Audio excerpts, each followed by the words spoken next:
ઉત્તરાયણના બીજા દિવસે એટલે વાસી ઉત્તરાયણે વેલજી દાદાના ત્યાં આવ્યો કડીથી ધાંગધ્રા. દાદાનું ગામ સોલડી છે.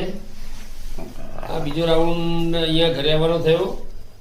આમ તો ત્રીજો રાઉન્ડ ઉડતી મુલાકાત ને બધું સાથે ગણી એટલે ત્રીજા રાઉન્ડે દાદાને ત્યાં આવ્યો હતું. બહુ મજા આવી ગઈ. આ તો સત્સંગી અને એને પ્રેમી પીસાણી જાણે, બાકી બીજા કોઈ ખ્યાલ આવે નહીં.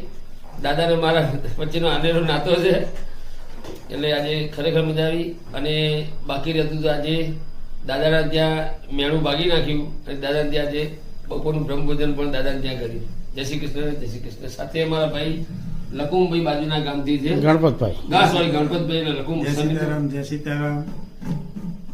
તમારે બોલતા આજે વેલજી દાદાને ઘરે આવ્યા અને બ્રહ્મભોજન વેલજી દાદા ન્યા કર્યું અને બહુ આનંદ આવી છે. ઘનશ્યામભાઈ આવી ગયા, વેલજી દાદા આવ્યા, એમના મિત્ર પણ અમારી સાથે છે. આનંદ કર્યો ને મજા. ગણપતભાઈ ના મિત્ર છે.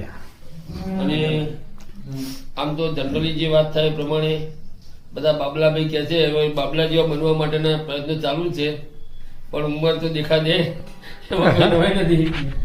જય હો, જય હો. મજા આવી ગઈ. કેમ મજા આવી બાબલાભાઈ? એકદમ મજા આવી. બધા બસ મજા આવી. બીજું શું, આપણે મજા જ કરવાની જીવનમાં, આનંદ કરવાનો. જય બાબારી, જય બાબા. જય બાબા.